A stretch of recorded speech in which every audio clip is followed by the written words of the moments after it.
வாங்க புரட்டாசி மாதம் பெருமாளுக்கு உகந்த சனிக்கிழமை பிரசாதம் ரெசிபிஸ் எப்படி ரெடி பண்ணுறேன்னு பார்க்க போகலாமா? 3ஆம் சனிக்கிழமை மாவிளக்கு. இந்த மாவிளக்கு நார்மலாகவே நம்ம செஞ்சு வீட்டில் வச்சு படைச்சா ரொம்ப நல்லதுன்னு சொல்லுவாங்க. வாங்க அதை எப்படி ரெடி பண்ணுறேன்னு பார்க்கலாமா? பச்சரிசி எடுத்துக்கிறேன். இந்த டம்ளரால் 1 டம்ளர் பச்சரிசி எடுத்துக்கிறேன். அதை தண்ணி ஊற்றி நல்லா வாஷ் பண்ணி எடுத்துக்கிறேன். ஒரு 3 டைம்ஸ் கிட்ட நல்லா வாஷ் பண்ணிவிட்டு இதை அப்படியே மூடி போட்டு ஒரு 10 நிமிஷம் அப்படியே வச்சிடுறேன்.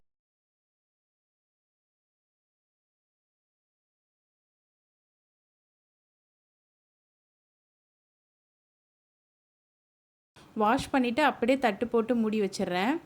ஒரு 10 நிமிஷத்துக்கு அப்புறமா ஓப்பன் பண்ணாலே நல்லா ஊறி இருக்கும். ஏன்னா நம்ம கழுவி அந்த தண்ணியிலே ஊறி இருக்கும், நம்ம கழுவி வச்ச தண்ணியில். இப்போ இதை மிக்சியில் போட்டு அரைச்சி எடுத்துக்கலாம்.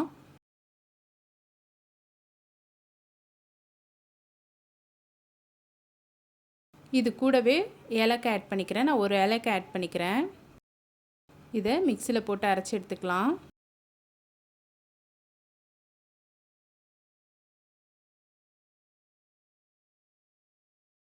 இந்த பதத்துக்கு நல்லா அரைச்சி எடுத்துக்கலாம். ரொம்பவும் நொர நொரன்னு இருக்கக்கூடாது, ரொம்பவும் சாஃப்டாகவும் இருக்கக்கூடாது. இப்போது அரைச்சதை நம்ம பாத்திரத்தில் ஆட் பண்ணிக்கலாம். இதுக்கு தேவையான அளவுக்கு வெல்லம் எடுத்துக்கலாம். ரொம்ப வெல்லமும் எடுத்தாலும் ரொம்ப கரைஞ்ச மாதிரி ஆகிடும். இப்போது நம்மளுக்கு தேவையான அளவுக்கு வெல்லத்தை ஆட் பண்ணிக்கிறேன்.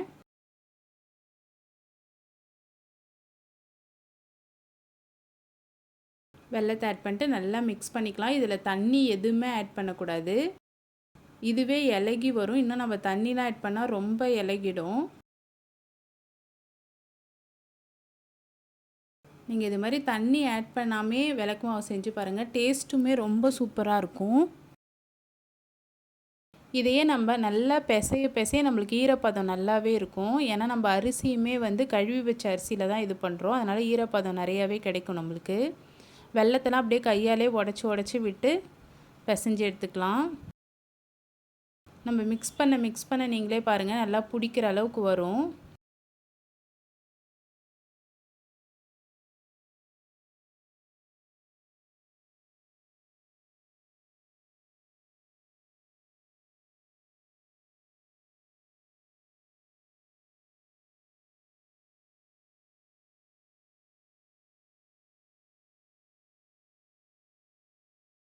பாருங்க, கையில் பிடிச்சா இந்த அளவுக்கு பிடிக்கிற பதத்துக்கு வரணும்.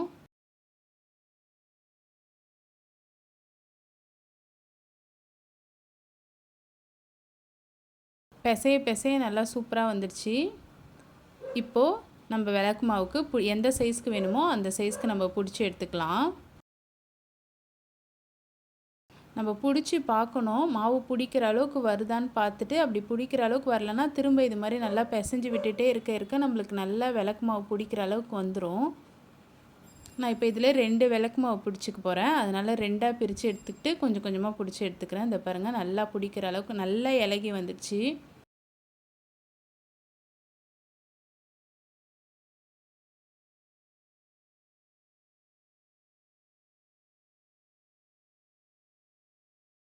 சூப்பராக வந்துடுச்சு.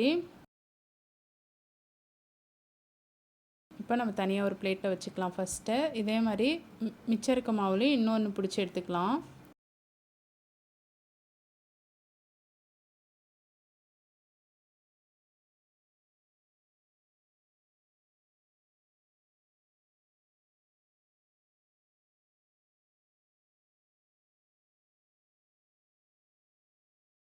ரெண்டு விளக்கு மாவுமே பிடிச்சி எடுத்தாச்சு.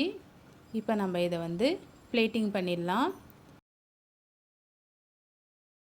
வச்சுட்டு நம்ம நெய் ஊற்றி திரி போடுற அளவுக்கு நம்ம கையை வச்சே ஒரு இது ரெடி பண்ணிடலாம், விளக்கு மாதிரி. இதுவே நம்மளுக்கு நல்லா இலகி வரும். நம்ம ரொம்ப ஹார்டாக போட்டாலுமே நல்லா இருக்காது டேஸ்ட்டு.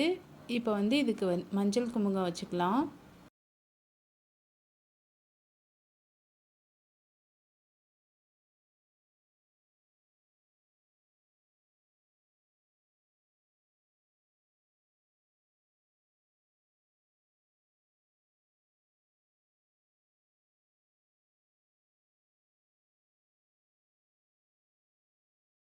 இதில் நெய் வச்சுக்கலாம்.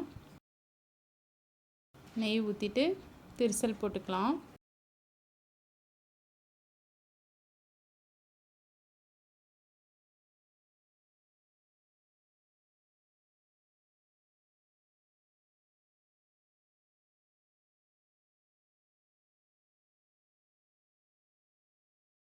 இப்போது நம்ம விளக்கு ஏற்றிடலாம்.